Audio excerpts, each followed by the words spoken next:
The tray slipped from Alira's hands the moment the doors of the great hall burst open, and every candle in the room seemed to bend toward the man who walked through them. Silver goblets rolled across the stone floor, wine spreading like a dark wound between her feet, and still she could not look away from him. Every servant around her had already dropped their eyes to the ground, as the law demanded, but Alira's gaze stayed fixed on the new Alpha King, Chaol Ashwood, as he crossed the hall in his black coronation robes. She knew what this meant. An Omega was never allowed to meet an Alpha's eyes, and certainly never the eyes of a king. It was a rule older than the kingdom of Thorn Hollow itself, a rule meant to remind Omegas of their place beneath every Alpha born. Break it, and the punishment could be anything, from a public whipping to banishment into the wild forests, where no pack would protect you. Alira knew all of this. She had been trained since childhood to keep her head bowed, her voice soft, her hands busy, her opinions silent. And yet, standing in the wreckage of spilled wine and broken glass, she could not force her eyes down. It was not defiance that held her still. It was something stranger. The king's wolf, visible just beneath the surface of his human eyes, the way it always was for powerful alphas, seemed to still completely the instant their gazes met.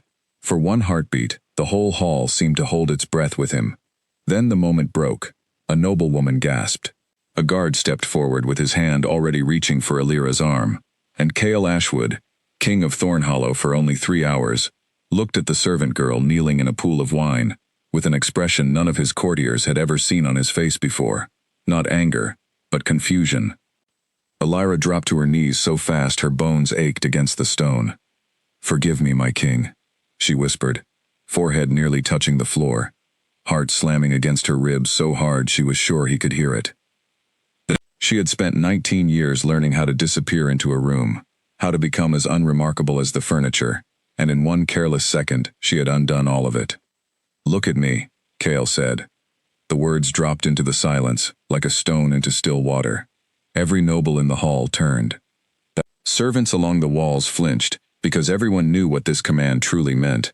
An Alpha ordering an Omega to raise her eyes again, right after she had broken the law by doing exactly that, was either a test or a trap, and no one in the room could tell which. Alira lifted her head slowly.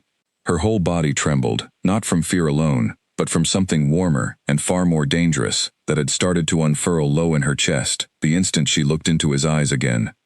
Chaol Ashwood was younger than she expected a king to be, with dark hair pushed back from a sharp, tired face, and eyes the deep gray of a winter sky before snow. But it was not his face that startled her. It was the way his wolf, Thane, seemed to press forward behind his eyes, straining toward her, as if pulled by an invisible thread. "Your name," Chaol said, quieter now, though the hall was so silent, his voice still carried to every corner. "Alira, my king," her voice barely rose above a whisper. Lord Corwin, the king's chief advisor, stepped forward with the practiced smoothness of a man who had spent decades managing kings. He was tall, silver at the temples, with a smile that never quite reached his eyes. "My king, the girl broke a sacred law in front of the entire court on the very day of your coronation. Say the word, and she will be dealt with according to tradition." For a moment, Chaol said nothing. Something was happening inside him that he did not understand, and certainly did not welcome. His wolf, who had been restless and half feral with grief since his father's death 3 months earlier, who had barely settled enough to let Chaol sleep through a single night, had gone utterly, unnervingly calm. Calm, the way a storm goes calm at its very center. Chaol had commanded soldiers into battle. He had watched his father die slowly of a wasting sickness no healer could name. He had learned, over years of hard lessons, exactly how to keep his face still no matter what raged beneath it. He used that skill now. "She will be punished," Chaol said. "Take her to the kitchens. She will scrub every pot in this castle until her hands bleed, and she will do it under my personal watch, so that every servant in Thornhollow understands that no one, however clumsy, however foolish, escapes consequence under my rule." It was, on the surface, exactly the kind of cold decree his father would have made. The nobles nodded in approval. Lord Corwin's mouth curved into something like satisfaction, but as 2 guards pulled Alira to her feet and marched her out of the hall, Chaol's true reason for the punishment sat like a stone in his stomach. one he did not dare examine too closely. He had not sentenced her to punishment to remove her from his sight. He had sentenced her to work close enough that he would see her again. The kitchens of Thornhollow Castle were a world Illyra knew far better than the marble halls above. Steam curled from enormous pots, the air thick with the smell of roasted meat and burning wood, and dozens of servants moved in a constant, practiced rhythm that never seemed to pause. When the guards brought her in, hands still trembling from the great hall, the head cook, a broad, no-nonsense woman named Old Peg, took one look at her and shook her head slowly. "You met his eyes," Peg said. "It was not a question." "I could not look away," Illyra admitted, because there was no point pretending otherwise. News of what happened would already be moving through the castle, faster than fire through dry grass. Peg set a stack of blackened pots in front of her without another word, but there was something careful in the way she did it, something almost protective. Illyra scrubbed until the skin on her knuckles cracked, and she told herself it did not matter that her mind kept drifting back to the moment the king's wolf had gone still behind his eyes. She told herself it meant nothing. Alphas were unpredictable, kings more so. She had heard stories her whole life about omegas who imagined connections that were never real, who mistook a passing glance for fate, and paid for that mistake with their lives. And yet, she had felt something in that hall that she had never felt before. Not fear exactly, though fear was certainly part of it, but something closer to recognition, as if some part of her, buried so deep she had never known it existed, had looked at Chaol Ashwood and whispered, "There you are." It was well past midnight when the kitchen door opened, and the king himself stepped through it, alone, without guards, still wearing the black coronation robes though he had removed the heavy crown. Every servant still awake dropped instantly to their knees. Illyra, elbow deep in greasy water, froze completely. "Leave us," Chaol said. The kitchen emptied in seconds. Old Peg cast one look back at Illyra before the door swung shut, a look that said, "Be careful," though whether she meant careful of him or careful of herself, Illyra could not tell. For a long moment, neither of them spoke. Chaol stood near the enormous hearth, firelight carving harsh lines across his face, and Illyra remained frozen at the wash basin, water dripping from her raw hands onto the stone floor. "You are not afraid of me," Chaol said finally. It sounded almost like an accusation. "I am terrified of you, my king," Illyra answered honestly, because lying to an alpha rarely ended well, and lying to this particular alpha felt, for reasons she could not name, entirely impossible. But fear does not always look the way people expect. Something flickered across his face, gone before she could name it. He crossed the kitchen slowly, and every instinct in her body screamed at her to lower her eyes again, to fold herself small and unremarkable, the way she had trained herself to do since childhood. Instead, she found herself watching him approach, unable to look away, caught in something that felt older than either of them. "My wolf has not been calm since my father died," Chaol said, so quietly it barely qualified as speech. "Not once, not for a single hour, and the moment I saw you, in front of the entire court, he simply stopped. He stared at her, as if she might have an answer he desperately needed. I do not understand it. I do not want to understand it, and yet here I am." Illyra's heart pounded so hard she was sure he could hear it, sure his sharpened alpha senses could pick out every uneven beat. "Perhaps," she said carefully, "your wolf understands something you have not allowed yourself to consider." Chaol's eyes narrowed, not with anger, but with the wary focus of a man who has just heard a truth he is not ready to face. "And what would that be, kitchen girl?" "I would not presume to say it aloud, my king," Illyra whispered. "Some things are safer left unspoken." For a long moment, the only sound in the kitchen was the crackle of the dying fire. Then Chaol did something no one in the castle would have believed possible, of the cold, controlled new king. He reached out, slowly enough that she could have pulled away, and brushed one careful finger against the raw, reddened skin of her knuckles. "You have scrubbed enough for tonight," he said, voice rough. "Rest. You will report to the servants nearest my private chambers starting tomorrow." He paused at the door, not quite looking back at her. That is a command, not a request. Then he was gone, leaving Illyra alone in the firelit kitchen, with her heart hammering, and her mind racing through every story she had ever heard about omegas and alphas, and the invisible threads that sometimes bound two strangers together, whether either of them wanted it or not. She had spent her entire life being told to disappear, to be unremarkable, to survive by never being noticed. And in the space of a single evening, the most powerful man in the kingdom had noticed her completely, and neither of them seemed able to stop what had already begun. Outside, in the dark courtyard, Chaol stood beneath the cold stars and let his wolf rise fully to the surface for the first time since his coronation. Not to hunt, not to patrol, but simply to feel the strange, unfamiliar peace that had settled over them both, since a servant girl had refused to look away. Thane pressed forward behind his eyes, calm and certain, in a way that terrified Chaol far more than any battle ever had. Because a king's wolf recognizing a lowly Omega servant as something precious was not a small thing. It was the kind of thing that could unravel a kingdom. And somewhere deep inside him, beneath the crown and the duty and the grief he had not yet allowed himself to feel, Chaol Ashwood already suspected that he would let it. The next morning arrived gray and cold, mist curling low over the castle walls, and Illyra woke before dawn from a sleep so thin it barely counted as rest. Marta, the older Omega who shared her narrow quarters, was already awake, sitting on the edge of her cot with her arms crossed, and a look on her weathered face that Illyra recognized immediately as trouble. "Word travels fast in this castle," Marta said, "faster than any messenger. They say the king himself came to the kitchens last night, alone." Illyra said nothing as she pulled on her gray servant's dress, fingers still stiff and sore from the scrubbing. "They also say," Marta continued, watching her carefully, "that you are being moved to serve near his private chambers." She let that sit in the small, cold room for a moment. "Illyra, look at me." Reluctantly, Illyra turned. An Alpha King does not personally reassign a kitchen girl who broke the law the night before, unless something happened that he cannot explain away with punishment. Marta said, voice low and urgent. "I have served in this castle for 30 years.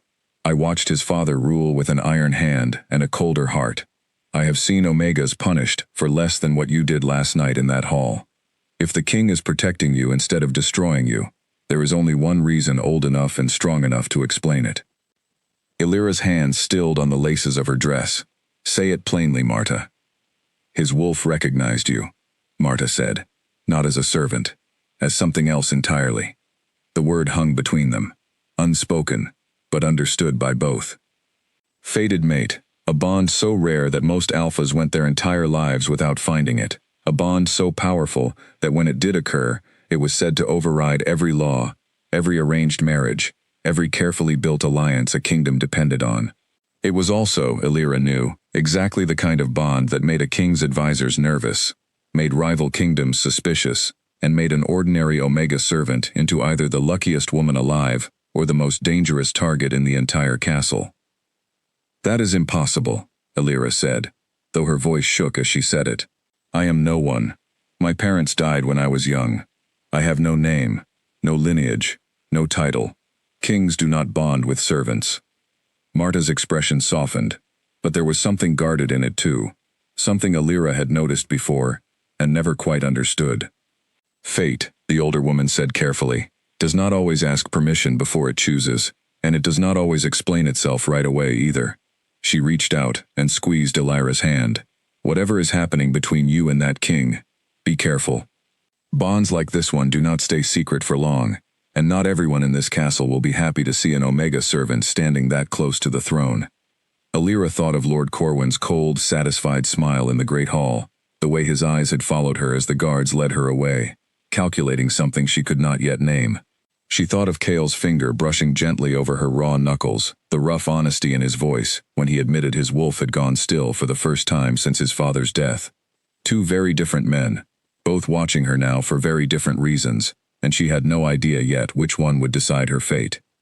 By the time she reported to her new post outside the king's private chambers, the mist had burned away, and the castle had come fully awake around her, servants hurrying through corridors with armfuls of linen and trays of untouched breakfast, guards standing at rigid attention along every hall. Illyra kept her eyes carefully lowered, as she had been trained, even though every instinct now screamed at her to look up, to search the corridor for any sign of the king. She did not have to search long. Chaol emerged from his chambers dressed in simpler clothes than the coronation robes, a dark tunic and traveling boots, and stopped abruptly when he saw her standing outside his door. For a moment, something almost like relief crossed his face before he masked it, straightening into the cold, composed posture of a king who had an entire court watching his every move. "You are prompt," he said. It was not quite a question. "I was told to report here, my king." Alira kept her eyes lowered, though it cost her something now to do it. Kale glanced down the corridor, checking, she realized, for anyone close enough to overhear. Finding the hall momentarily empty except for a single distant guard, his voice dropped lower, losing some of its formal edge. "You may look at me, Alira, when we are private at least." Slowly, she lifted her eyes to his. Whatever had happened between them in the kitchens last night had not faded with the morning light. If anything, standing this close to him in the gray daylight, she felt the pull even more strongly, an awareness of him that made no sense and could not be explained by simple attraction alone. It felt like recognition. It felt, impossibly, like coming home to a place she had never actually been. "I have a hunting council to attend this morning," Kale said, and there was something almost reluctant in the way he said it, as if he would rather stay in this quiet corridor than face whatever waited for him in the council chamber. "Lord Corwin has arranged for representatives from the Northern Territories to discuss borders and alliances. It will likely take most of the day." He paused. "I would like you to bring refreshments to the council chamber at midday, personally." It was, on its surface, an ordinary task, the kind any servant might be assigned. But Alira understood, the way she seemed to understand so much about this man already, despite having known him for less than a full day, that it was not really about refreshments at all. It was an excuse, a reason for her to be near him again, however briefly, however carefully disguised as duty. "As you command, my king," she said, and something in his eyes told her he heard everything she was not saying beneath those simple words. He left her standing in the corridor, and she spent the rest of the morning moving through her new duties in a strange, unsettled daze, half convinced the entire previous night had been some fever dream brought on by exhaustion and fear. But when midday arrived, and she carried a tray of bread and wine into the council chamber, and Kale's eyes found hers immediately across the crowded room, full of stern-faced lords and unfamiliar dignitaries from the Northern Territories, she knew with absolute certainty that nothing about this was a dream. It was, instead, the beginning of something neither of them had chosen, and neither of them yet understood how to stop. Lord Corwin watched the exchange from his seat near the head of the table, his expression carefully neutral, though his mind was already working through the implications with the cold precision that had made him indispensable to 2 generations of Ashwood kings. A servant girl who had broken sacred law and somehow earned not punishment but proximity. A king whose eyes tracked her across a crowded room full of foreign dignitaries, as if nothing else in the chamber existed.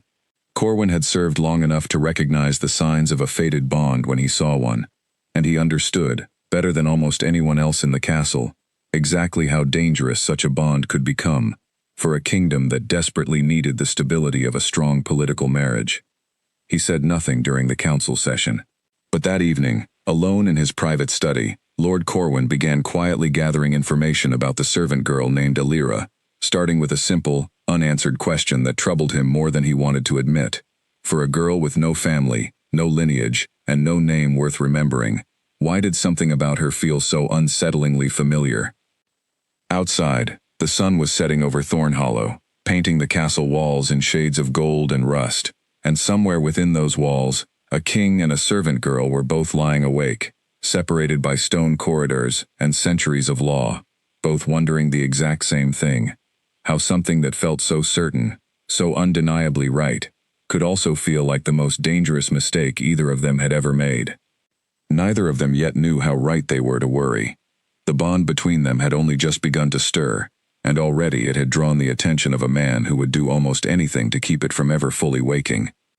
The council session stretched late into the afternoon, and Alira found herself returning to the chamber 3 more times before the northern dignitaries finally rose to leave, each visit shorter than the last, each exchange with Kale carried out in glances rather than words, because too many sharp eyes filled that room. By the time the sun dipped low over the castle walls, she was exhausted in a way that had nothing to do with the trays she had carried, and everything to do with the effort of pretending, for hours on end, that her heart was not racing every time the king looked her way. She did not expect him to come to her that night. A king had 100 duties waiting after a long council session, letters to answer, reports to read, a kingdom still unsteady after his father's death, to hold together with nothing but his own 2 hands. So when a soft knock sounded on the door of the small storage room, where she had been folding linens well past the hour most servants had gone to bed, Alira nearly dropped the stack in her arms. Chaol stood in the doorway, still dressed in the dark tunic from that morning, though exhaustion had carved new lines beneath his eyes. He glanced once down the empty corridor behind him, before stepping inside and pulling the door mostly shut. "You should be resting," Alira said, before she could stop herself, then flushed at her own boldness. It was not her place to comment on how a king spent his time. "I have been trying to rest for 3 months," Chaol said, a tired, humorless edge to his voice. "It has not worked particularly well." He leaned against the wall near the door, watching her fold linens with the kind of quiet attention that made her hands clumsy. "Corwin wishes me to marry Princess Vera of the Eastern Territories." He raised it again today, during the council, in front of the northern delegates, as though the matter were already settled. Alira kept her eyes on the linen in her hands, though something cold and unpleasant twisted low in her stomach at the mention of a princess, a proper alliance, the kind of marriage a king was supposed to make. "That sounds like a wise decision for the kingdom," she said carefully, because it was true, and because she did not trust herself to say anything else without revealing exactly how much the thought troubled her. "It would be," Chaol agreed. If my wolf had not gone completely silent and calm, the moment he looked at a kitchen servant, who broke the law in front of the entire court.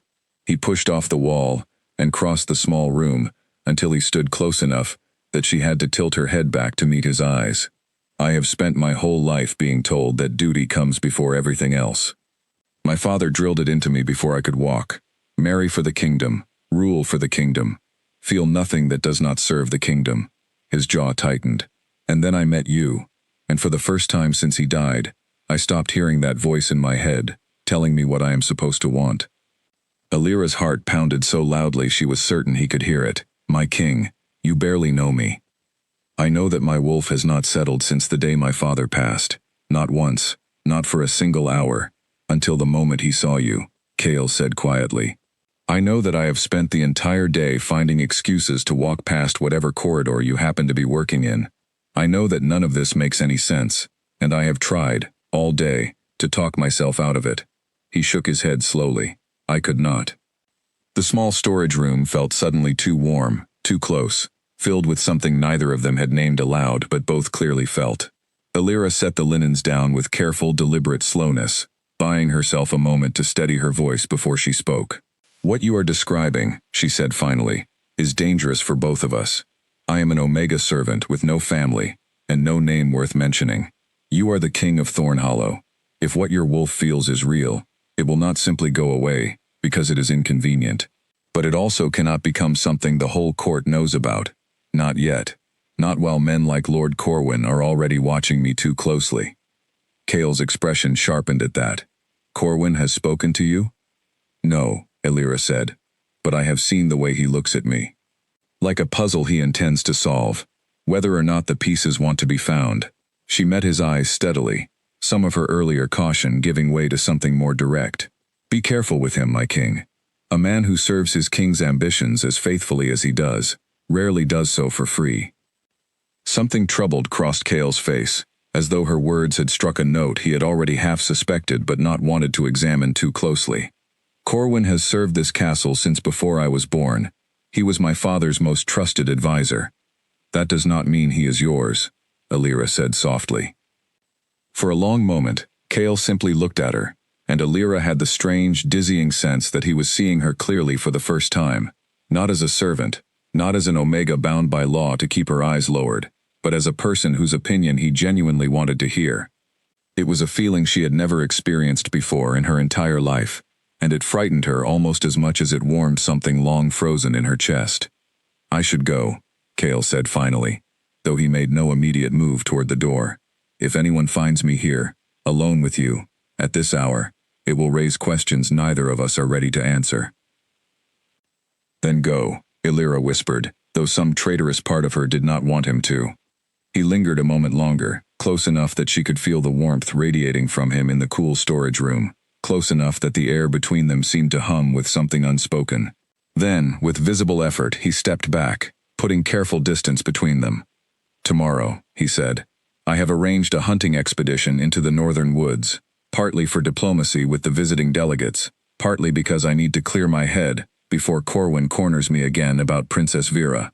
I would like you to attend, as part of the serving party." He paused at the door. "You do not have to answer now. But I wanted you to know, it is your choice. Nothing about this is a command, whatever I may have said in the Great Hall that first night." He left before she could respond, and Alira stood alone in the small storage room for a long time afterward, heart racing, mind spinning through everything he had said, and everything he had not, until Marta found her there nearly an hour later, still standing motionless among the folded linens. "You look like you have seen a ghost," Marta said, closing the door behind her. "I think," Alira said slowly, "I may be in far more trouble than I realized." Marta's expression softened into something like sympathy, though worry lingered at the edges of it. "The hunting expedition tomorrow," she said. "I heard the guards discussing it earlier. Word is, the king requested you specifically among the serving staff. He said it was my choice." "Everything a king offers as choice still carries weight, child," Marta said gently. "Refuse him, and you risk offending an alpha, whose wolf has already marked you as something precious. Accept, and you step further into a world that could destroy you, the moment his court realizes what is happening between you." She sat down heavily on the edge of a nearby crate, studying Alira, with an expression that held more history in it than Alira had ever managed to uncover in all their months sharing quarters. "I have watched fated bonds before, long ago, in another life, before I came to serve in this castle. They are rarely gentle things. They demand everything from both people involved, and they do not care whether the world is ready to accept them."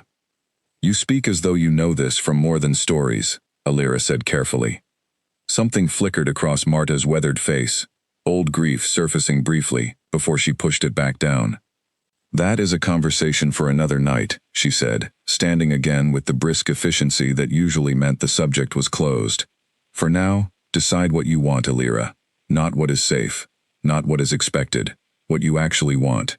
Because I suspect that King already knows exactly what he wants, and he is simply waiting to see if you want it too." Alira thought about that long after Marta had fallen asleep in the cot beside her own, staring up at the dark ceiling of their small shared room, while the castle settled into its late-night quiet around her. She thought about 19 years spent making herself small, unremarkable, invisible enough to survive in a world that offered Omegas little protection, and even less choice. She thought about the way Kale's eyes had found hers across a crowded council chamber, the way his voice had gone rough and honest in the storage room, the way his wolf had gone still the very first moment they met. And when morning came, gray light creeping slowly across the castle walls, Alira rose before the bell that usually woke her, dressed carefully in her plainest gray uniform, and made her way toward the stables where the hunting party would soon gather, already knowing, with a certainty that both thrilled and terrified her, exactly what her answer would be. The northern woods waited beyond the castle walls, ancient and vast and full of secrets no map had ever fully captured, and somewhere within them, a king and a servant girl were about to discover exactly how far a fated bond could reach, and exactly how many enemies it would draw out of hiding along the way. The arrow came out of nowhere, whistling past Alira's ear so close, she felt the wind of it against her cheek, before she even understood what was happening, and then the forest exploded into chaos around her. She had been walking near the back of the hunting party, carrying a satchel of supplies alongside two other servants, half listening to the northern delegates discuss borders with Kale, as they rode ahead through the thick morning mist, when the first scream tore through the trees. A massive gray wolf, easily twice the size of an ordinary animal, crashed through the underbrush to her left, jaws snapping, eyes wild with a fury that seemed almost unnatural. Behind it came shouting, the clash of steel, the panicked whinny of horses rearing back from the sudden violence. "It is Alpha Renfield's wolf," one of the guards shouted, drawing his sword as he scrambled toward the king. "He has broken the peace treaty. This is an attack." Alira's mind went strangely clear and sharp, the fear that should have paralyzed her, instead sharpening every sense until the chaotic scene around her seemed to slow down, details standing out with unnatural clarity. The wolf was circling, not toward the king's guards, but toward a cluster of frightened children who had been brought along to help carry water and supplies. One small girl, no older than 7, had tripped and fallen directly in the wolf's path, too terrified to move, while her mother screamed uselessly from several yards away, held back by the panicked crush of the crowd. Illyra did not remember deciding to move. One moment she was frozen at the edge of the clearing, and the next she was sprinting directly toward the wolf, putting herself between its snapping jaws and the fallen child with a speed and precision that felt, impossibly, like something her body already knew how to do. She grabbed a fallen branch, thick and heavy, and swung it hard across the wolf's snout the instant it lunged, a strike so clean and so perfectly timed that even the guards rushing toward her froze in surprise. The wolf yelped, stumbling back, and Illyra used the half-second it bought her to scoop the crying child into her arms and retreat several steps, positioning her own body as a shield. "Get her away from there," someone shouted, but it was too late to matter, because the wolf had already recovered and was gathering itself for another lunge, this time directly at Illyra. What happened next would be discussed in whispered voices throughout Thornhollow Castle for weeks afterward, though no two accounts ever agreed entirely on the details. Chaol, who had been nearly 40 yards away when the attack began, moved faster than any of the assembled nobles believed possible, for a man not yet fully shifted. He crossed the distance in a blur, wolf surging up through his skin even as he ran, and slammed into the attacking wolf with the full force of his body, a heartbeat before its jaws would have closed on Illyra's shoulder. The two wolves rolled across the forest floor in a snarling, furious tangle, and for several terrifying seconds, it seemed impossible to tell which animal was winning.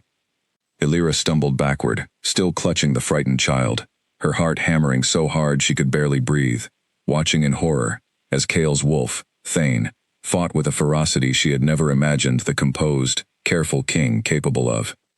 It ended almost as quickly as it began. Thane's jaws found the throat of the attacking wolf, and with a single decisive motion, pinned the animal to the ground, snarling low and dangerous, until it stopped struggling entirely, submission finally overtaking whatever madness had driven it to attack in the first place. Guards swarmed forward to secure the defeated wolf, dragging it away in heavy chains, as it slowly shifted back into the shaking, humiliated form of a young man Illyra did not recognize, one of the visiting delegation from the rival Alpha Kingdom to the north.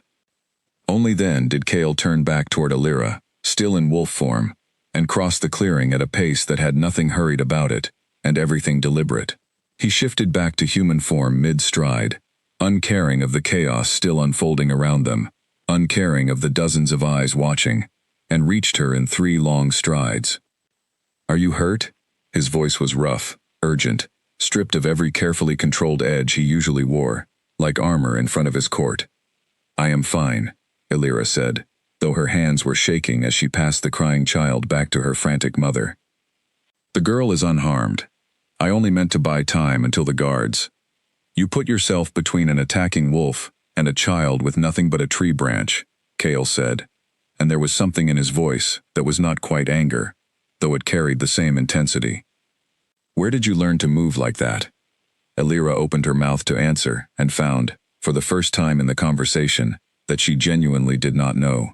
The strike had come from somewhere instinctive, a knowledge her body seemed to possess, that her mind had no memory of ever learning. "I do not know," she admitted quietly. "I have never held a weapon in my life, not truly." Chaol studied her for a long moment, something unreadable moving behind his eyes, before Lord Corwin's voice cut sharply through the clearing. "My king," Corwin called, striding toward them with several guards close behind, his expression carefully composed, though his eyes moved between Chaol and Illyra with obvious calculation. "The attacking wolf belongs to Alpha Renfield's delegation. He claims the animal broke free of his control unexpectedly, though I confess the excuse strains belief given the timing." His gaze settled on Illyra, cool and assessing. "It is fortunate the servant girl reacted so quickly. Most Omegas would have frozen entirely." There was something in the way he said it, an emphasis just slightly too pointed, that made Illyra's skin prickle with unease. She had the distinct sense that Corwin was not offering a compliment so much as filing away a piece of information he intended to examine more closely later. See that Alpha Renfield's delegation is confined to the castle under guard, until we determine whether this was truly an accident or something more deliberate, Cale said, his voice returning to its cold, controlled register as he addressed his advisor, though Alira noticed he kept his body angled slightly toward her, as if still guarding against some further threat only he could sense. And find out everything you can about that wolf's behavior in the moments before it attacked. Wild animals do not simply lose control without cause. Of course, my king. Corwin's eyes flicked once more toward Alira before he turned to relay the orders, and something about that final glance settled cold and heavy in her stomach, a warning she could not yet name but felt certain she should heed.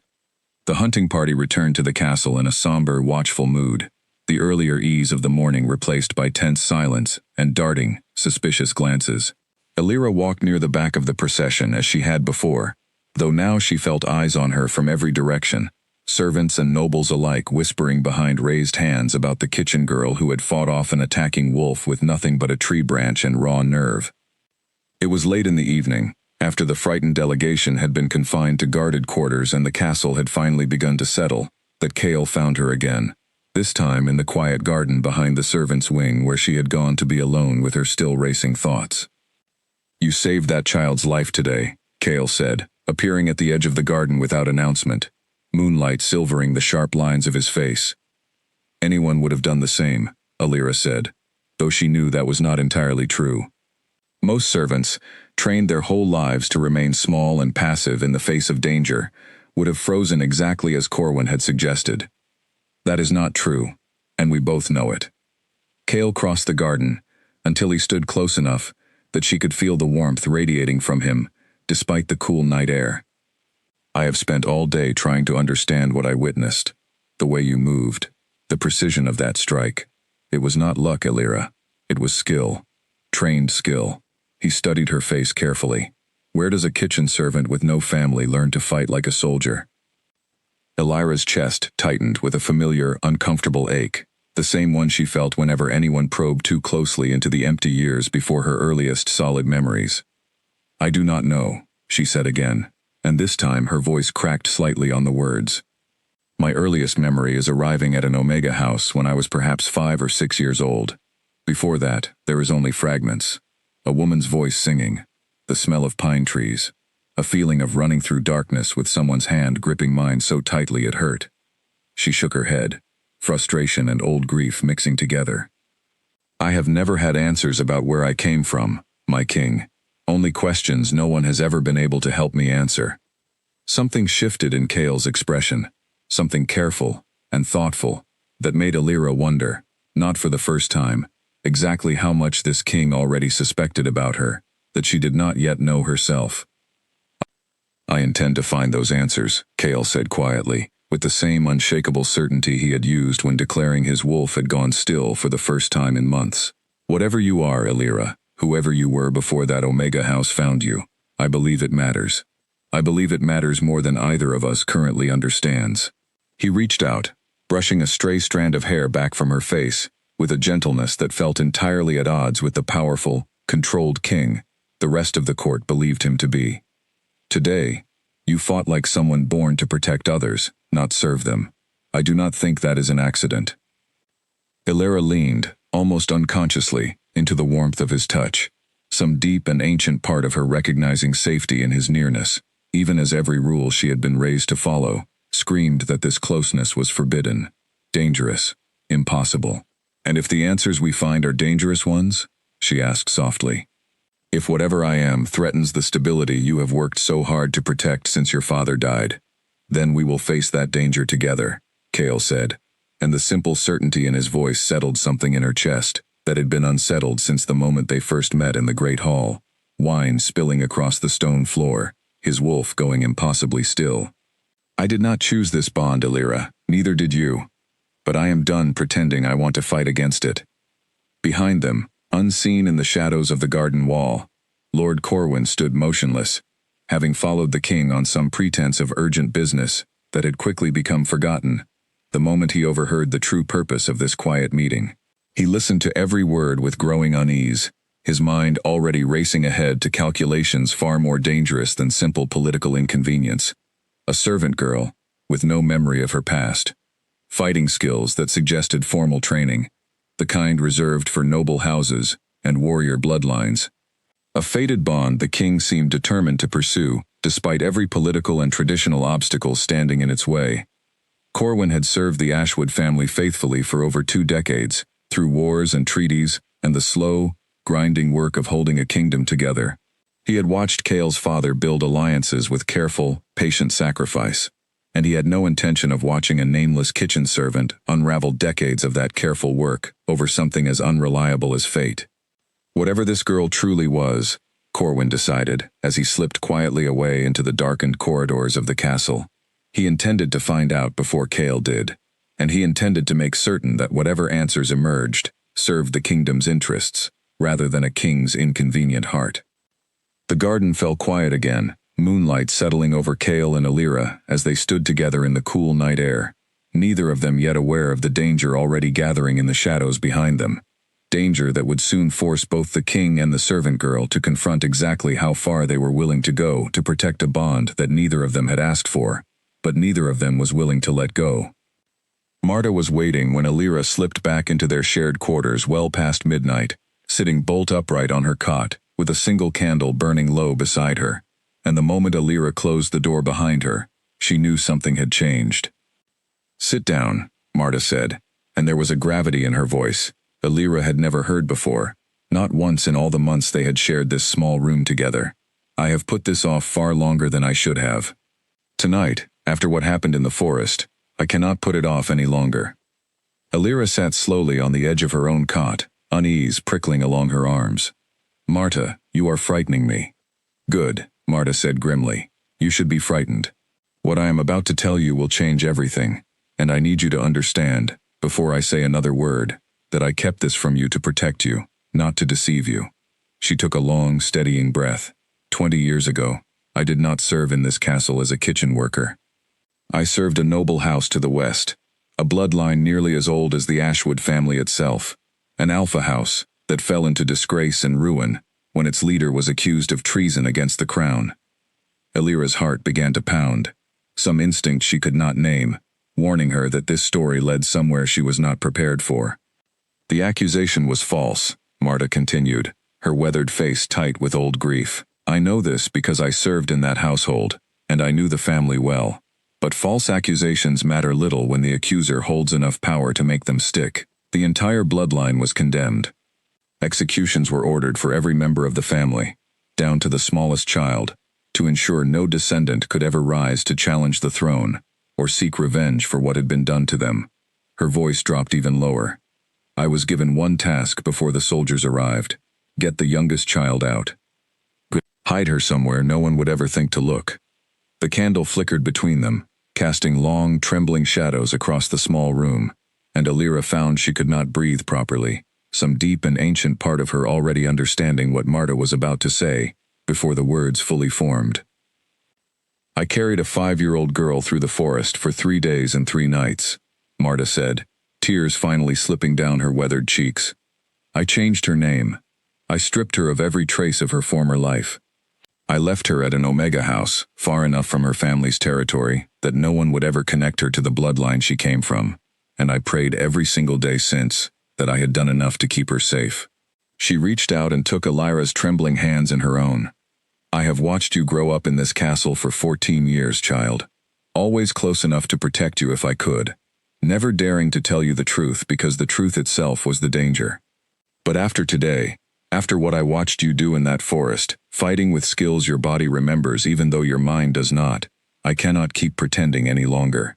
"You are saying," Alira whispered, her voice barely audible, "that I am that child."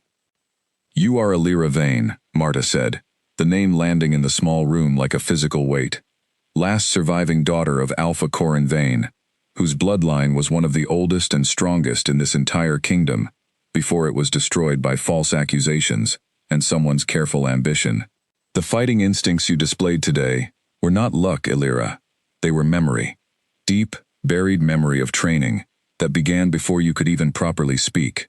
the kind every child in a warrior alpha bloodline receives from the moment they can walk. Illyra sat frozen, the candlelight blurring as her eyes filled with tears she did not fully understand. Grief for a family she could not remember mixing with something else entirely. A strange, dawning sense of recognition, as though some locked door deep inside her had finally, after 19 years, begun to creak open. Why, she managed finally, why would someone destroy an entire family? What threat could a bloodline possibly pose that justified murdering children?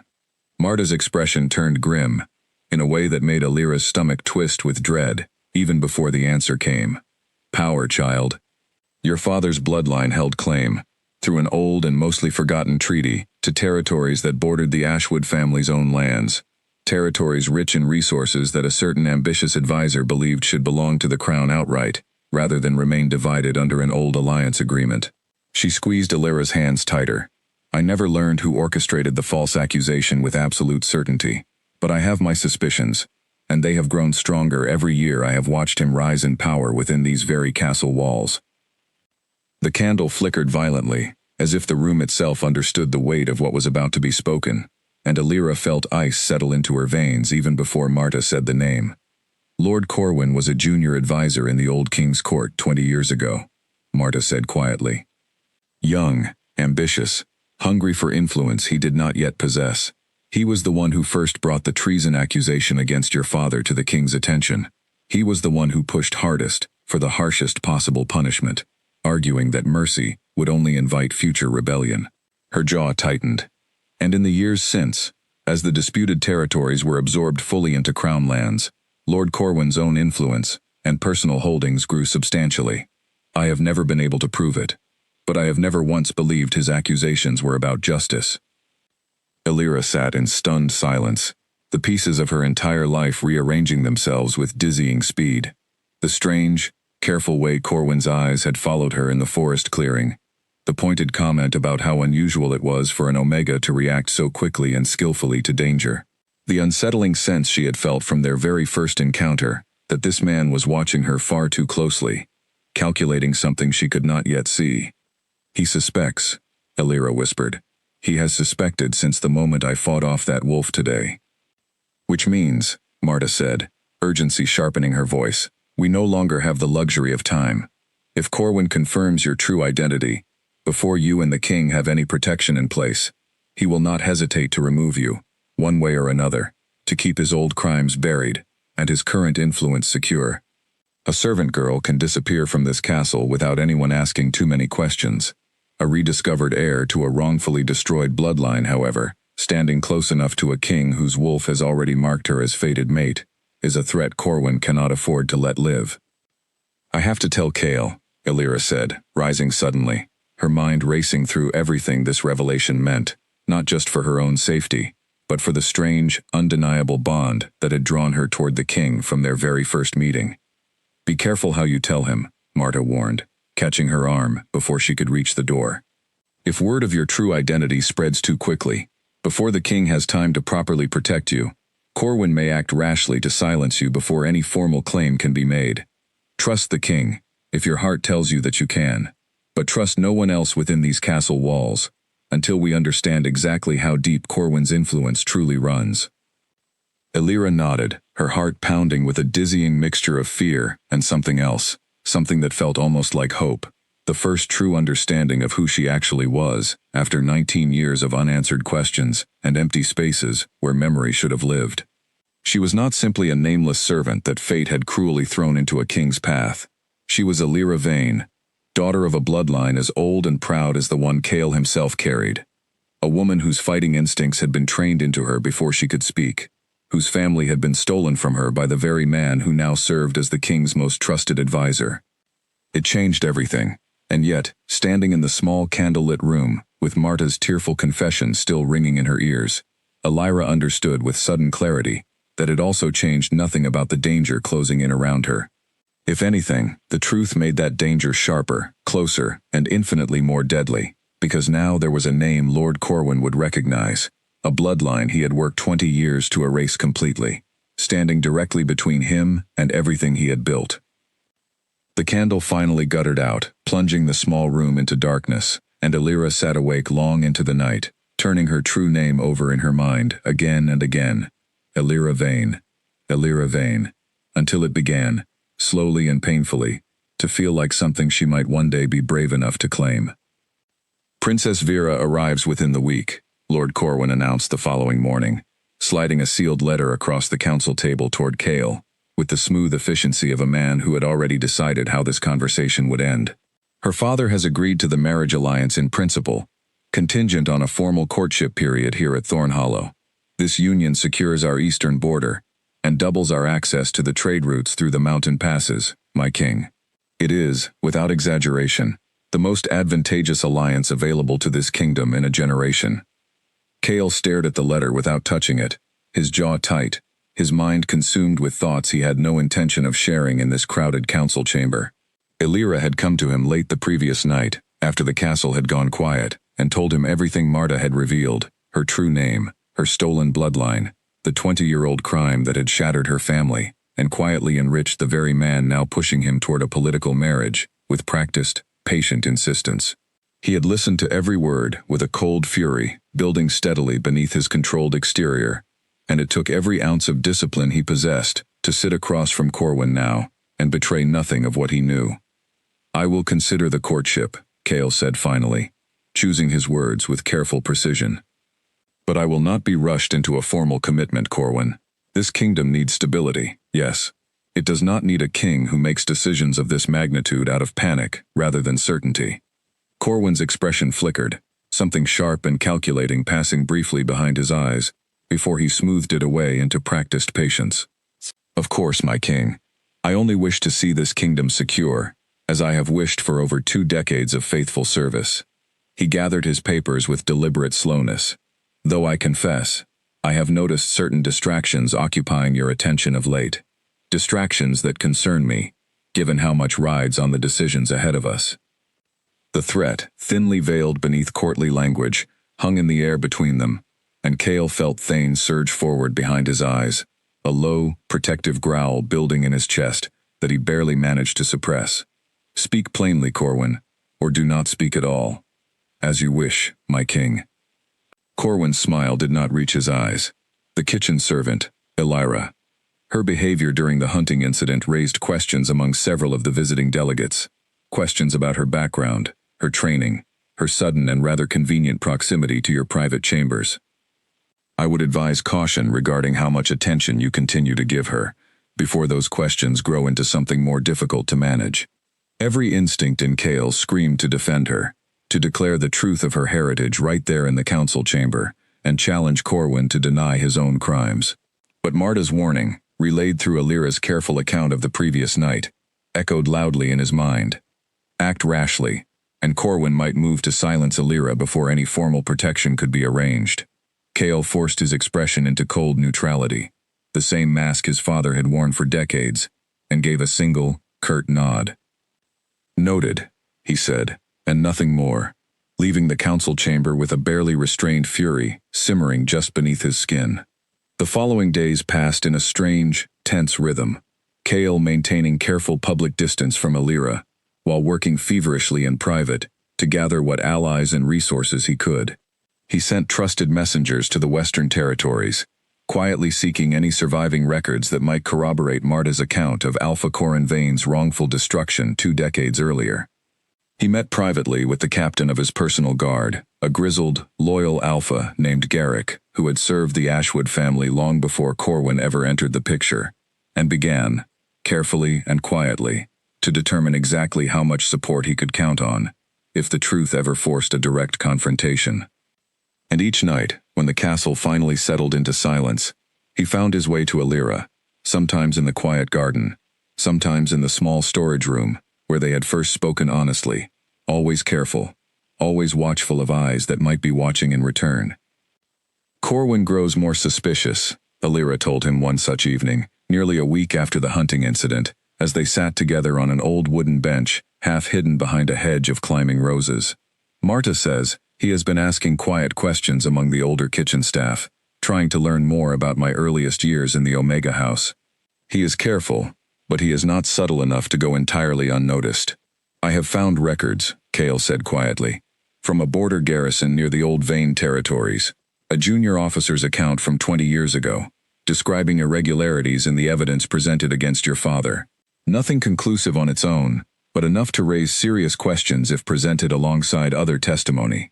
He reached for her hand, threading his fingers through hers with a familiarity that had grown steadily between them over the past week, despite every danger surrounding it. I intend to bring formal charges against Corwin, Alira. Not yet. Not until I have gathered enough evidence to ensure he cannot simply talk his way free of the accusation, the way he clearly talked an entire court into condemning your family. But I will not let this stand. And Princess Vera? Alira asked, the question slipping out before she could stop it. Old insecurities she did not fully understand rising unbidden. Cale's expression softened, and he lifted her hand to press a gentle kiss against her knuckles, the same knuckles that had been raw and cracked from scrubbing pots the very first night they truly spoke. The courtship arrangement is a formality I cannot yet refuse, without raising Corwin's suspicions further, he said honestly. But I have already decided, Alira, whatever the political cost, that I will not marry a woman my wolf does not recognize. Thane bowed to you the very first night we met.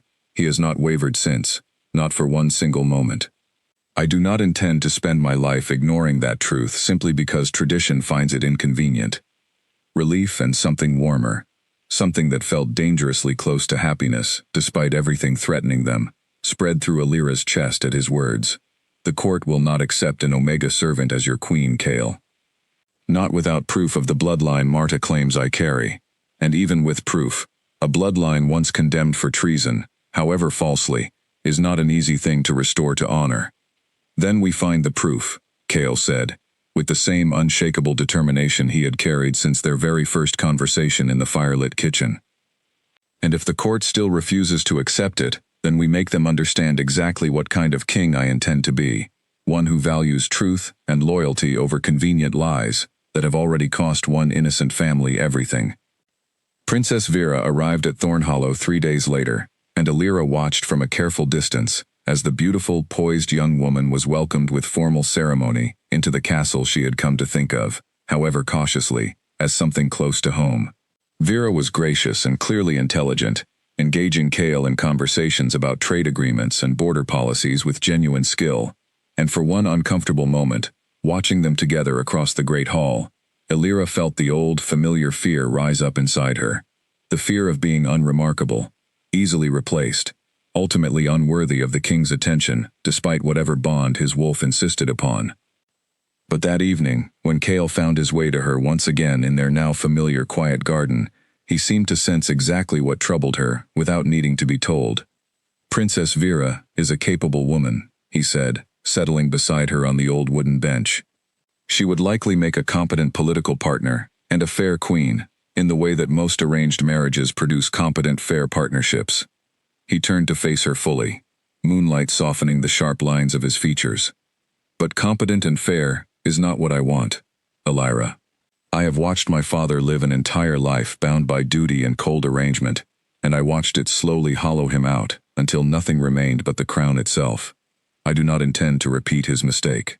Your advisors will not simply accept your refusal, Cale. Corwin has invested too much in this alliance to let it go quietly. Let him fight for it, Cale said, something fierce and certain settling into his voice. I am done letting fear of what my court will think dictate what I know, in my heart and in my wolf, to be true. You are Alira Vane, daughter of a bloodline stolen through injustice, and my fated mate, whether the entire kingdom approves of it or not. I intend to prove both truths, whatever it costs me. Alira leaned into him then, letting herself, for one brief moment, simply exist in the warmth of his certainty, rather than the constant, exhausting fear that had shadowed every hour since Marta's revelation. Somewhere across the castle, Princess Vera prepared for a courtship she likely did not yet realize was doomed from its very beginning. And somewhere in his private study, Lord Corwin continued his own quiet, dangerous investigation into a servant girl whose true identity threatened everything he had spent 2 decades building. The pieces were all in motion now, moving steadily toward a confrontation none of them could avoid much longer, and as Cale held Alira close beneath the cold, watchful stars, both of them understood, without needing to speak it aloud, that whatever came next would test the fragile, fated bond between them, more severely than anything they had faced so far. Marta did not return to their shared quarters that night, and by the time the castle bell rang for the second morning meal, Elira's worry had curdled into outright panic. She searched the kitchens first, then the laundry rooms, then the narrow servants' corridors where the older woman sometimes sat mending linens in quiet corners, and found nothing but confused shrugs and unhelpful shakes of the head from the other staff. It was old Peg who finally pulled her aside near the pantry, voice low and careful, eyes darting toward the kitchen entrance, as though afraid of being overheard. "Guards came for her last night," Peg whispered. "Two of them, wearing Lord Corwin's personal colors, not the king's, took her out through the servants' entrance, quiet as anything, before most of us had even gone to bed. No one has seen her since." Ice flooded through Elira's veins. She did not wait to hear anything more. She found Cale in his private study, bent over a stack of border reports with Captain Garrick beside him, and the moment she burst through the door without announcement, both men looked up sharply. "Corwin has taken Marta," Elira said, breathless, fear stripping away every careful bit of court decorum she had learned to maintain.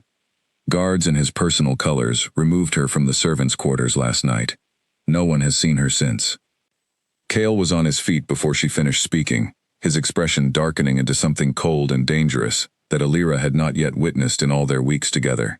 "Garrick," he said, voice clipped and sharp, "find out where Corwin is holding her, quietly.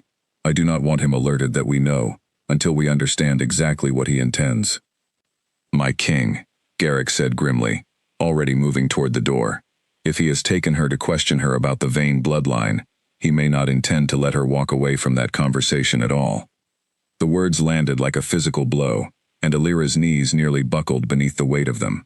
Marta, who had carried her through the forest as a frightened child, who had watched over her silently for 14 years, who had finally found the courage to reveal a truth that could cost her everything, was now paying the price for that courage, at the hands of the very man responsible for destroying Elira's family in the first place. "I am coming with you," Elira said, already moving toward the door before either man could object. "Elira," Cale started, worry sharpening his voice. "She protected me my entire life, Cale. I will not sit in a garden waiting for news while she pays for it." Elira's chin lifted with a determination that surprised even herself, some deep, buried instinct rising to meet the danger head-on, rather than shrinking from it as 19 years of careful training had taught her to do. "You said yourself that I fight like someone trained to protect others. Let me prove it." Something fierce and proud flickered across Cale's face, despite the danger of the moment, and he gave a single, sharp nod. "Stay close to me. Whatever happens, do not act alone." Garrick's search led them, within the hour, to a rarely used tower on the castle's eastern edge, a cold stone structure that had once served as a watchpost before falling into disuse decades earlier. Two guards in Corwin's personal colors stood at the base of the tower stairs, and the moment they recognized the king approaching with grim purpose in his stride, they straightened in obvious alarm. "My king," one of them stammered. "Lord Corwin ordered that no one—" "I am your king," Cale said, voice like ice, "and Lord Corwin answers to me, not the other way around. Stand aside, or face charges of treason alongside whatever your master has planned." The guards exchanged a panicked glance before stepping quickly out of the way, and Cale led the small group up the narrow, winding stairs, at a pace that left little room for hesitation. They found Marta in a small chamber near the top of the tower, seated in a hard wooden chair, her wrists bound loosely with rope, her face pale, but her eyes still burning with the same stubborn defiance Elira had come to rely on for 14 years. Lord Corwin stood near the room's single narrow window, and he turned at the sound of the door bursting open, with an expression that shifted rapidly from surprise to careful, practiced neutrality. "My king," he said smoothly, "I had not expected you to concern yourself with this matter personally. This woman has been spreading dangerous falsehoods among the staff, claiming knowledge of a bloodline conspiracy that threatens the stability of this kingdom. I judged it wise to question her privately, before her stories could spread further and cause unnecessary panic." "You mean before I could learn the truth of what you did 20 years ago?" Cale said, crossing the room to kneel beside Marta and carefully untie the rope binding her wrists, his voice deceptively calm, though fury simmered plainly beneath every word. The falsehoods you speak of concern a man who orchestrated a false treason accusation against Alpha Corin Vane, resulting in the murder of an entire innocent family, all so that their territories could be quietly absorbed into crown lands under your careful management. Shall I continue, Corwin, or would you prefer to explain your reasoning yourself? For the first time since Alira had met him, something in Corwin's carefully maintained composure cracked, a flash of genuine fear crossing his face before he smoothed it away again. I do not know what fabricated story this old woman has told you, my king, but I assure you, I have documents, Cale cut in, from a border garrison officer, whose account of the evidence against Alpha Vane raises serious questions about its legitimacy. I have testimony from a woman who served that household, and personally rescued the only surviving heir from execution. And I have watched you, over these past weeks, grow increasingly desperate to silence a servant girl, whose only crime was fighting to protect a frightened child during a wolf attack you likely orchestrated yourself, using Alpha Renfield's delegation as an unwitting cover. Corwin's face had gone pale, calculation flickering rapidly behind his eyes as he searched for some escape from the trap slowly closing around him. You have no proof that holds any legal weight, my king. A junior officer's questions from 20 years ago. An old servant's unverified claims. This is not evidence.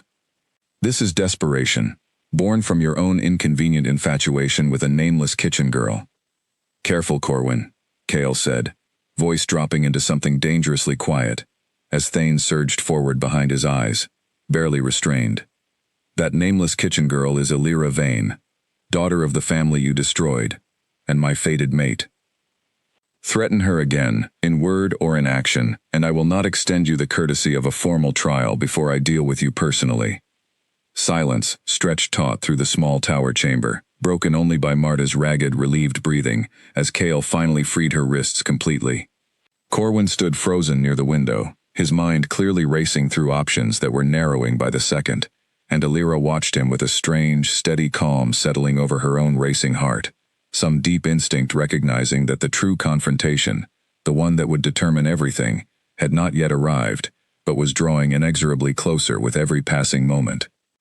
This is not finished, Corwin said finally, something cold and dangerous entering his voice as he straightened his robes with careful, deliberate precision.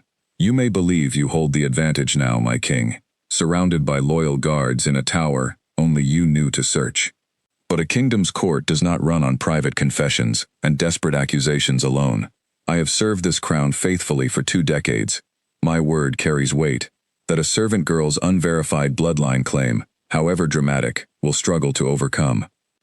Then we will let the truth speak for itself, before the entire court, Cale said, helping Marta rise carefully to her feet.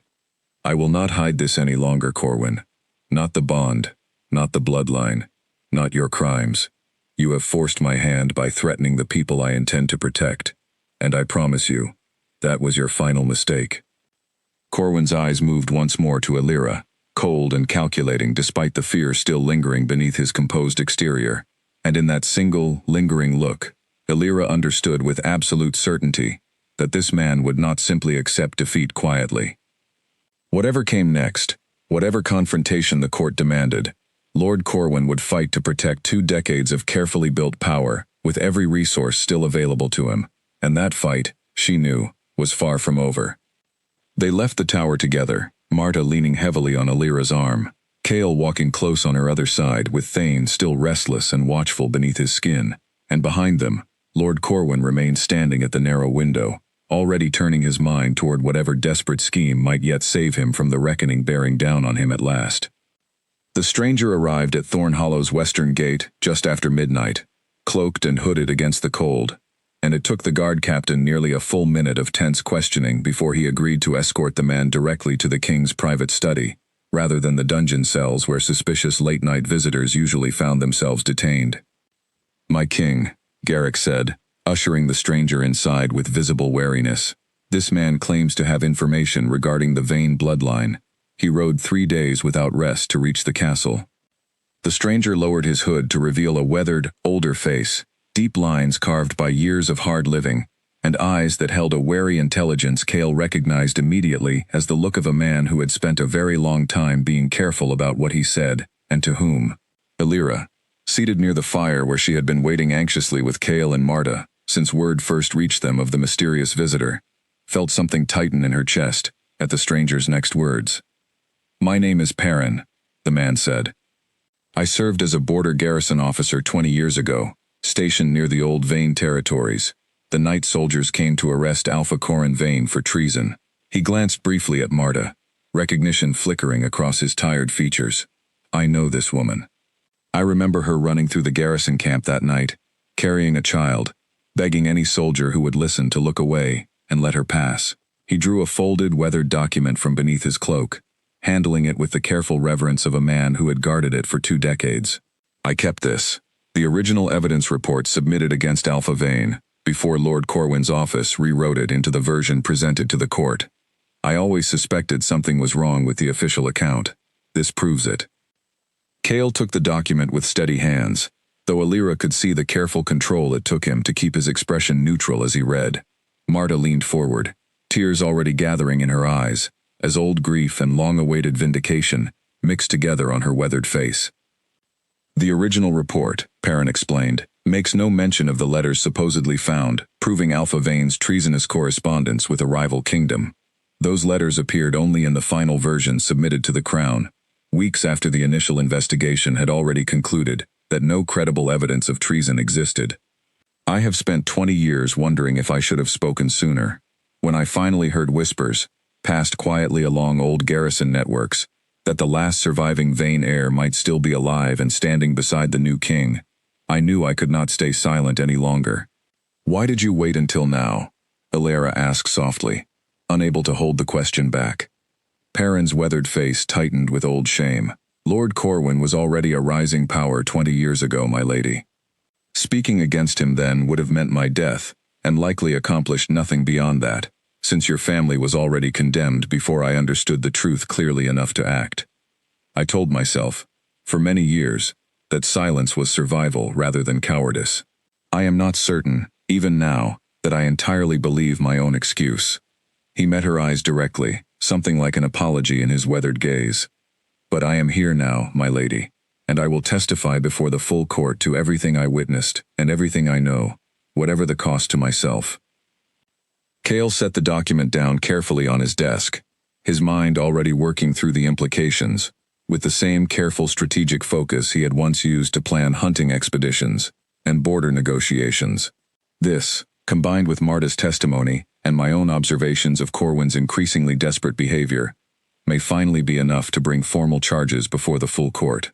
He looked up at Alira, something fierce and determined burning steadily in his eyes. "It is time, Alira. We can no longer wait for Corwin to make another move against us.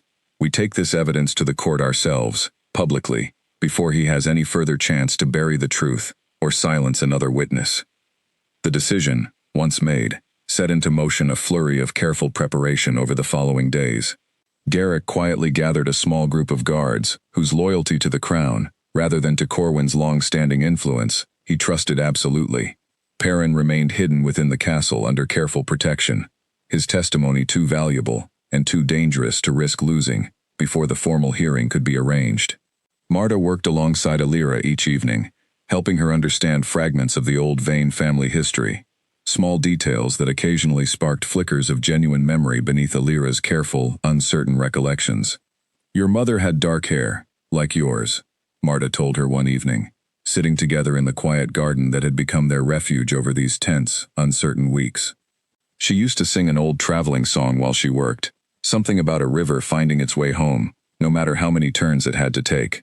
Marta's eyes grew distant with old memory. "You used to hum it, when you were very small, without even realizing you were doing it."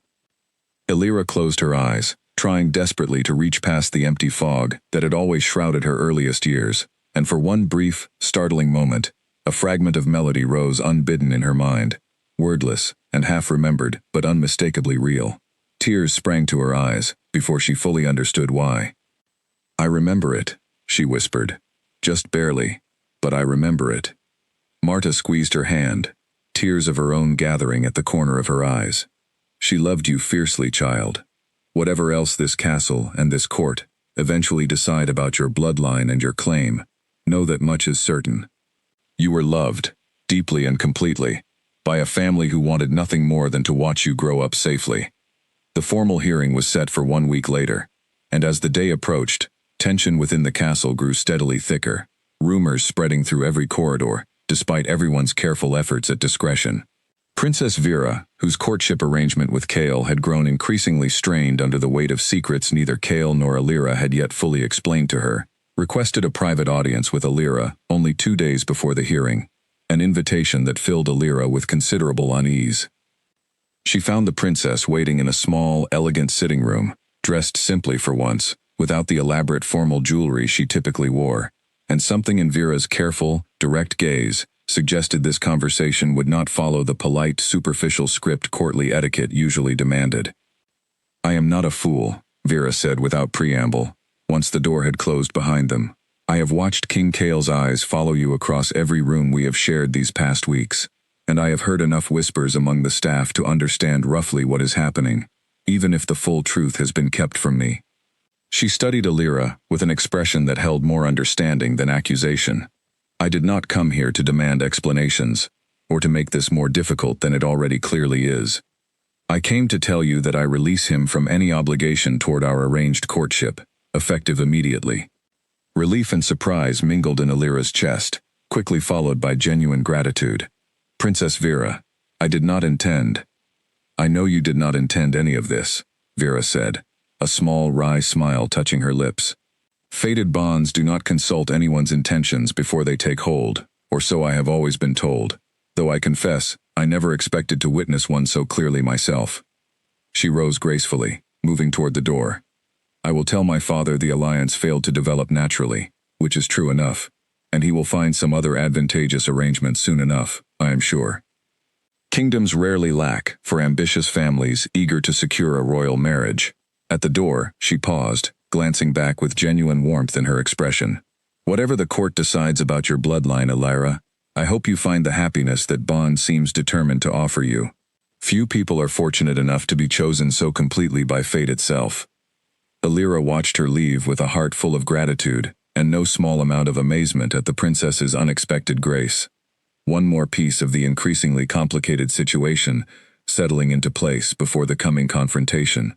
But even as relief settled over that particular worry, a new and far more serious one continued building steadily in the back of her mind, growing sharper with every passing hour as the formal hearing drew closer. 2 nights before the scheduled hearing, Garrick arrived at Kale's private study, with grim, urgent news that shattered whatever fragile calm had settled over their careful preparations. "My king," he said, breathless from having run the entire distance from the guard barracks, "Lord Corwin has filed formal charges of his own against Alira, accusing her of treason and conspiracy to deceive the crown regarding her identity. He claims to have evidence proving her supposed bloodline claim is an elaborate fabrication designed to manipulate you into an illegitimate succession crisis." His expression darkened further. "The charges carry an immediate arrest order, my king. Corwin's guards are already moving toward the servants' quarters as we speak." Kale was on his feet instantly, fury and fear warring plainly across his face as he reached for the sword he kept mounted above his study fireplace, and Alira, standing frozen at the sudden violent turn events had taken, felt the ground shift beneath her once again, the careful, patient plan they had built over the past week collapsing into sudden, desperate crisis. "We move now," Kale said, voice hard with barely restrained fury. "Whatever Corwin intends, I will not allow him to arrest Alira before the truth has any chance to be heard." But even as they rushed from the study, guards falling into formation around them, a cold certainty settled over Alira that Lord Corwin had chosen this moment, this desperate final gambit, precisely because he understood exactly how dangerous the truth had become for him, and precisely how far he was now willing to go to bury it once and for all. The servants' quarters were already in chaos when Kale and Alira arrived, guards in Corwin's personal colors pushing roughly through the narrow corridors, while frightened staff pressed themselves against the walls to avoid the confrontation. Alira spotted Marta near the center of the disturbance, positioned protectively in front of the doorway to their shared room, her chin lifted in the same stubborn defiance that had carried her through 2 decades of dangerous secrets.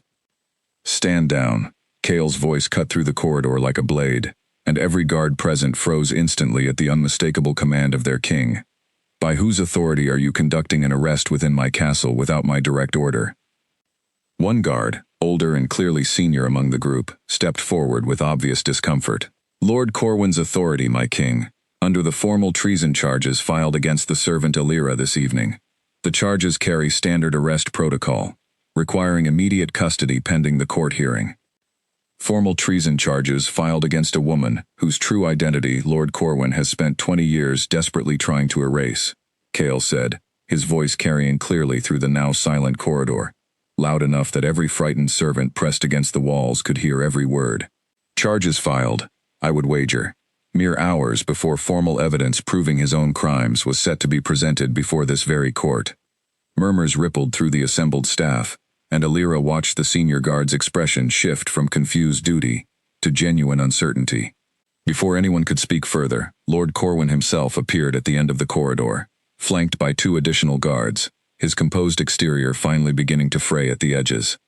My king, Corwin said, approaching with careful, measured steps. I understand this situation appears troubling, but I assure you, the charges against this woman are entirely legitimate. I have documentation proving her claim to the Vane bloodline is a fabrication, likely constructed to manipulate your majesty's judgment during a vulnerable period following your father's passing. Show me this documentation, Cale said flatly. Corwin's hesitation, brief but unmistakable, told everyone present exactly what they needed to know. It requires proper formal presentation before the full council, my king, not a hasty examination in a servant's corridor. Convenient, Cale said, his voice sharpening with cold fury, that your evidence requires the exact formal setting that would allow you to control every aspect of its presentation, while my evidence, gathered honestly and prepared for exactly that same formal hearing, apparently poses enough threat that you felt compelled to arrest my fated mate before it could ever be heard.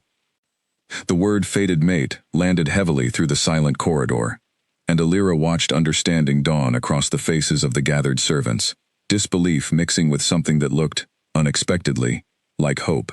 Corwin's carefully maintained composure finally cracked entirely, his face flushing with something between fury and desperation. You would risk this entire kingdom's stability for a servant girl's unproven fantasy, Corwin snapped, all pretense of careful diplomacy abandoned. I have served this crown faithfully for 20 years, protecting it from threats you cannot even begin to understand, and you would throw away everything I have built to indulge a fated bond you have known for less than 2 months. I would throw away nothing that was ever truly yours to build, Cale said, stepping forward until he stood directly before his advisor, Thane's presence rising dangerously close to the surface behind his controlled exterior. Everything you have built these past 20 years was built on the murder of an innocent family and the theft of territories that never rightfully belonged to this crown. I intend to see that undone, Corwin, whatever it costs either of us. For a long, tense moment, Corwin said nothing, calculation flickering rapidly behind his eyes as he searched, one final time, for some escape from the trap that had finally, inescapably closed around him. Then, with a suddenness that caught everyone off guard, he lunged, not toward Cale, but toward Alira, a concealed blade flashing in his hand, driven by the desperate, cornered fury of a man who understood, in that final instant, that every careful lie he had constructed over 2 decades was about to collapse entirely.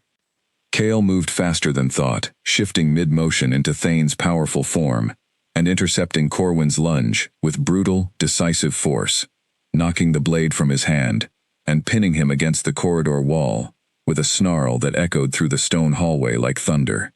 Guards rushed forward immediately, some in Corwin's colors dropping their weapons entirely, rather than face the fury of a king's wolf protecting his fated mate, others moving swiftly to properly restrain the man who had just attempted murder in full view of the entire assembled staff. Take him to the dungeon, Cale commanded, shifting back to human form, his chest heaving with barely controlled fury as he stood protectively before Alira, who remained frozen against the corridor wall, shock still coursing through her at how close the blade had come. Formal charges of attempted murder against a member of this court, alongside the treason charges already prepared regarding his crimes 20 years past. He will answer for everything before the full council, exactly as he attempted to force upon Alira tonight, except this time, the evidence and the outcome will not be his to control. Guards dragged a struggling, furious Corwin away down the corridor, his desperate protests of innocence fading into the distance, and the moment he disappeared from sight, Cale turned immediately to Alira, gathering her trembling body against his chest, with a fierceness that spoke of exactly how close he had come to losing her entirely. "I am unharmed," Alira managed, though her voice shook with the aftermath of shock and fear. "You reached him in time." "I will always reach you in time," Cale said fiercely against her hair. "Whatever it takes, whatever the cost." Around them, the assembled servants began to murmur, with growing excitement and disbelief, the story of what they had just witnessed, already beginning to spread, through whispered conversation that would reach every corner of the castle before morning arrived. Marta, tears streaming freely down her weathered face, embraced Alira the moment Cale finally released her. Relief and vindication mixing together, after 20 years of carrying a dangerous, lonely secret. "It is finally over," Marta whispered. "After all these years, finally over." But Cale, watching the corridor where Corwin had disappeared with grim, steady resolve, understood that the true reckoning had not yet arrived.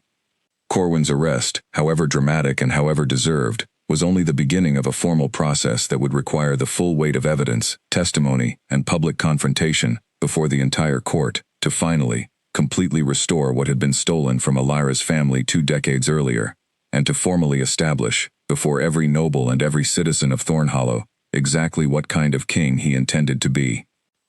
"Tomorrow," Cale said quietly, meeting Alira's eyes with steady determination, "we finish this properly, before the full court, exactly as we planned. Corwin will answer for every crime he has committed, and the entire kingdom will finally learn the truth of who you are, Alira Vane, not as a rumor whispered in servants' corridors, but as an undeniable fact declared before the throne itself."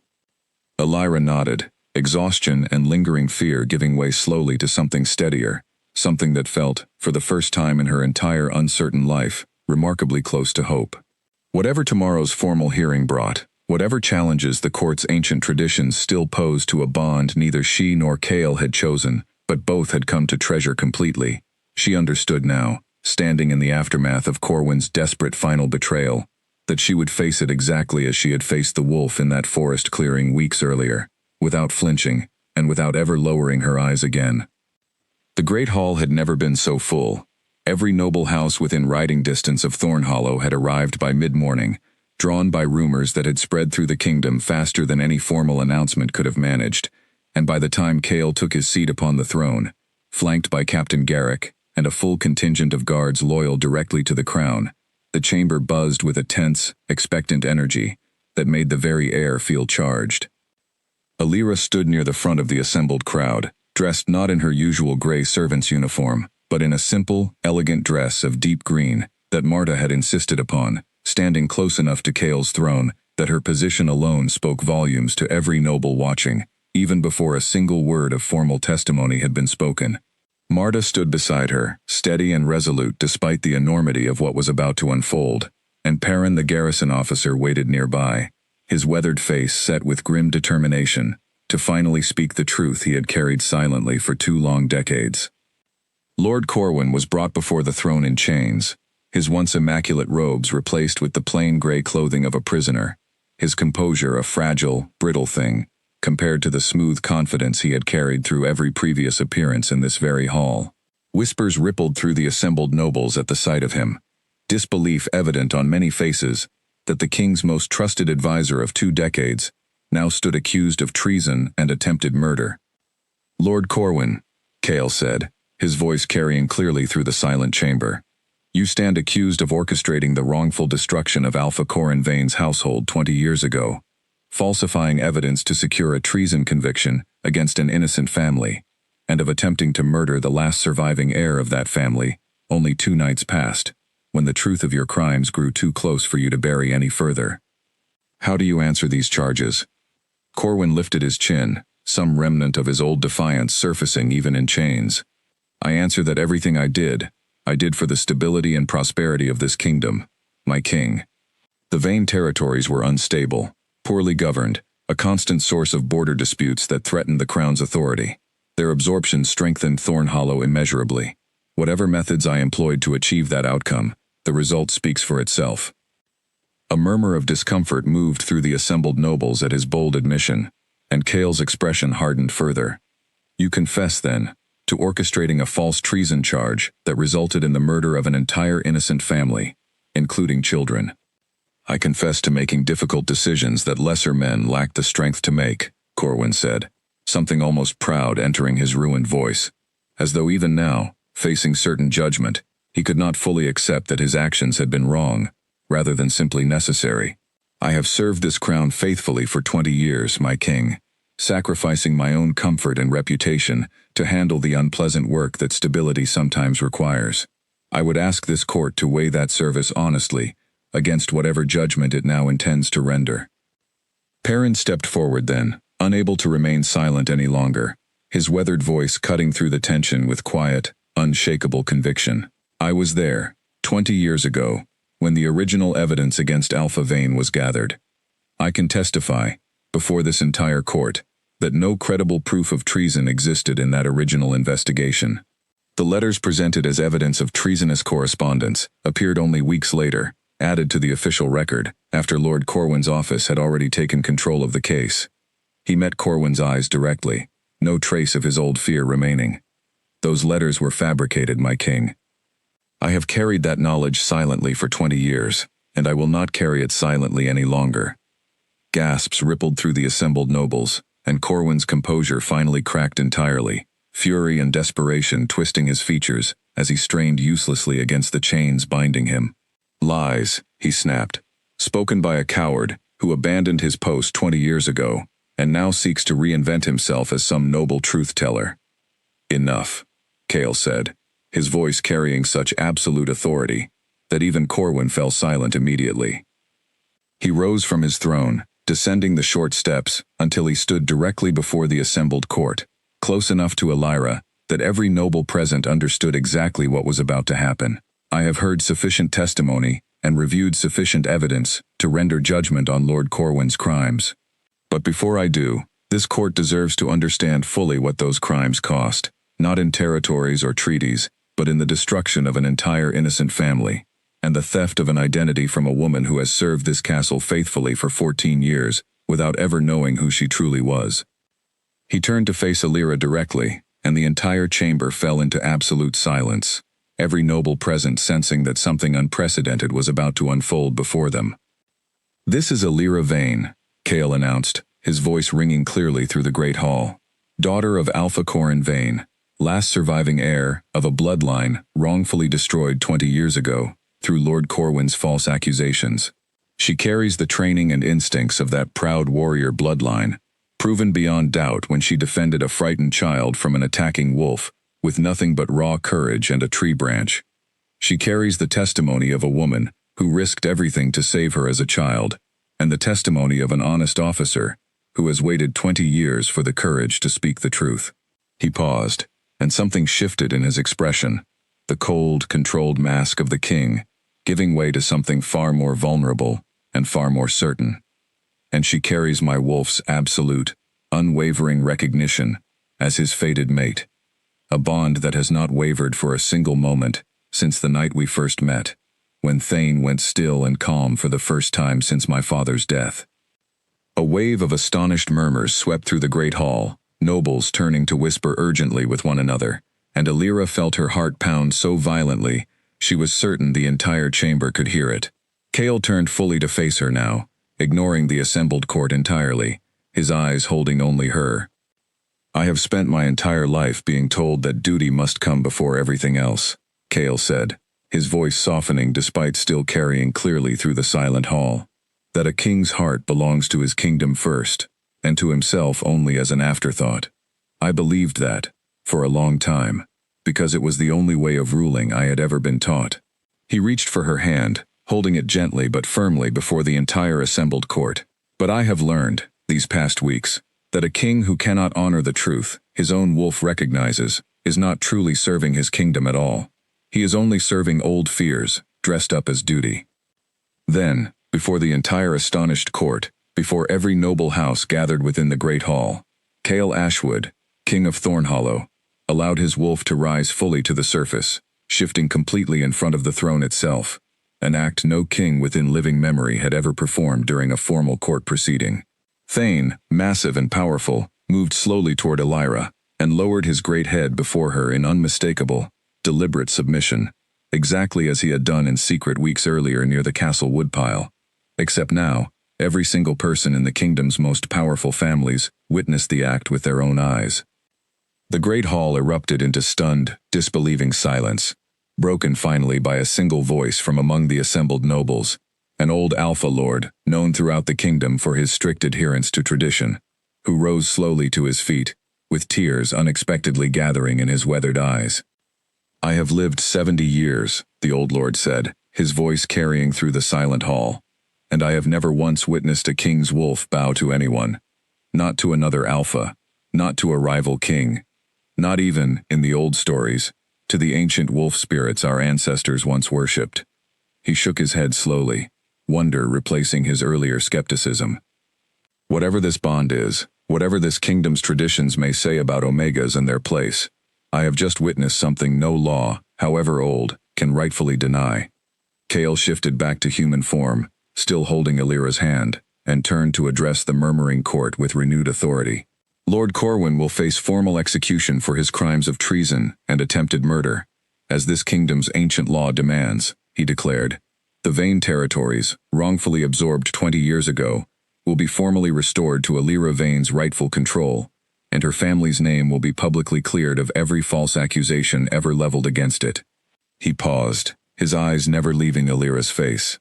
"And I intend, with this court's witness and this court's blessing, to formally claim Elira Vane as my queen, exactly as my wolf claimed her as his fated mate the very first night we met."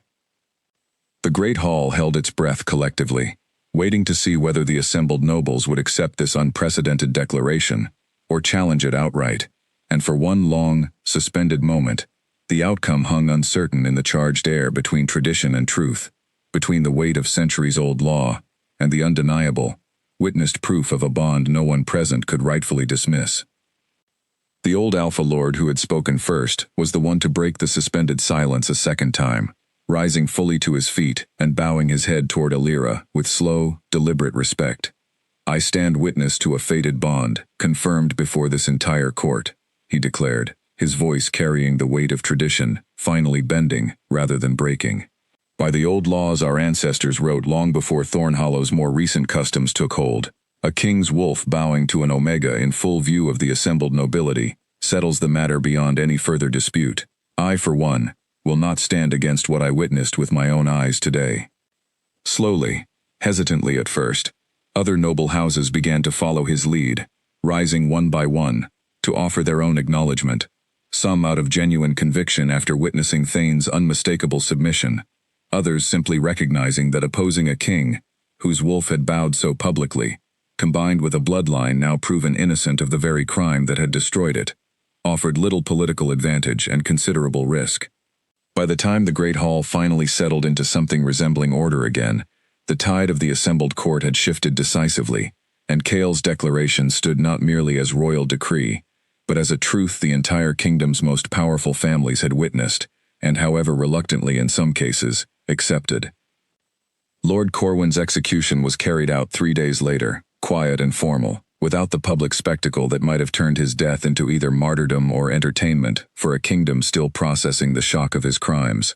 Elira did not attend, choosing instead to spend that difficult day with Marta and Perrin, listening to old stories about her family, about the mother whose traveling song she had finally begun to remember in full, about the father, whose warrior training had lived on in her body, long after her mind had forgotten every conscious memory of him.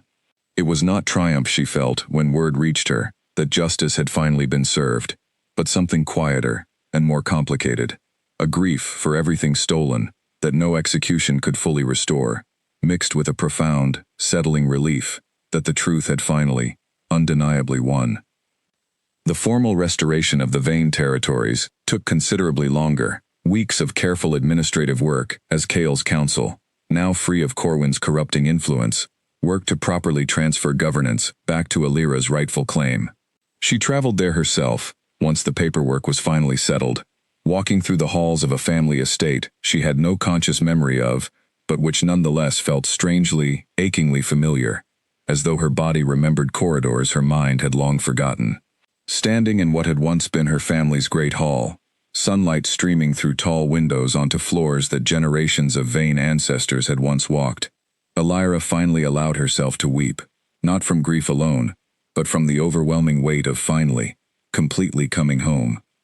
Chaol found her there, having followed a week behind to allow her the space to process this homecoming privately before joining her, and he simply held her without speaking, as she cried, understanding instinctively that some griefs required witness rather than words. "I keep thinking about the servant girl who spilled wine across the great hall floor," Elira said eventually, wiping her eyes and managing a small, wondering laugh despite the tears. "I never imagined, standing there terrified that I would be executed for looking at you, that I would one day stand in my own family's hall as its rightful heir." "I never imagined," Chaol replied, gathering her closer, "that a single clumsy servant would undo everything I thought I understood about duty and destiny in the span of one evening." He pressed a gentle kiss to her forehead. "I am endlessly grateful she did." Their bonding ceremony took place at Thornhollow 2 months later, once the kingdom had settled into its new understanding of the future ahead, combining ancient wolf traditions with the formal royal customs that had governed the Ashwood line for generations. The Great Hall, the very same chamber where Elira had once dropped a tray of wine goblets in terrified panic, was transformed with garlands of late autumn flowers and warm candlelight, filled once again with every noble house in the kingdom, though this time gathered not to witness accusation and judgment, but celebration. Marta stood proudly near the front of the assembled crowd, dressed in fine clothing Elira had insisted upon providing, tears of genuine joy, rather than old grief, streaming freely down her weathered face, as she watched the child she had carried through the forest 20 years earlier stand transformed into a queen. Perrin stood nearby as well, having accepted a position within the castle's administration as reward for his long-overdue courage, watching the ceremony with quiet satisfaction at finally seeing some measure of justice restored to a wrong he had carried silently for far too long. Even Princess Vera had returned for the occasion, having become an unlikely friend to Elira in the months since her gracious withdrawal from the courtship arrangement, offering warm congratulations alongside a diplomatic gift from her own kingdom that suggested continued goodwill between their two territories despite the alliance that never came to pass. When the moment came for Chaol to formally present his bonded mate to the assembled court as Thornhollow's new queen, he did something that broke every tradition surrounding such ceremonies, something that would be spoken of throughout the kingdom for generations to come. Rather than simply placing the ceremonial circlet upon her head as protocol demanded, he shifted once more into Thane's powerful form before the entire gathered court, and lowered his great head in the same unmistakable bow he had first offered in secret, weeks before their true story became public knowledge. "Long before I understood what my own heart wanted," Chaol said, shifting back to human form and taking both of Elira's hands in his own, his voice carrying clearly through the silent, reverent hall, "My wolf already knew. He bowed to you the very first night we met, when the entire court believed you had committed an unforgivable offense simply by refusing to lower your eyes. I have thought often, these past months, about what that moment truly meant. Not disobedience, not simple clumsiness, but the first small act of a woman who was always destined to stand as an equal beside her king, rather than kneel forever beneath one." He lifted the ceremonial circlet then, and placed it gently upon her head himself, rather than allowing the traditional court official to perform the honor. "Elira Vane," he said, loud enough that every noble present, every servant watching from the chamber's edges, every person who had once believed in Omega's proper place was silent and small, could hear clearly. "You are named Queen of Thornhollow, not because tradition demanded it, and not because your bloodline required restoration, though both of those things are true. You are named Queen because a king's wolf recognized, before the king himself fully understood it, that you were never meant to lower your eyes for anyone." The great hall erupted into celebration, the very stones that had once witnessed her terrified confession, now ringing instead with genuine, unrestrained joy, and as Elira stood beside Chaol, crowned, and finally, completely certain of exactly who she was and where she belonged, She thought back one final time to that frightened servant girl who had once believed survival meant making herself as small and unremarkable as possible.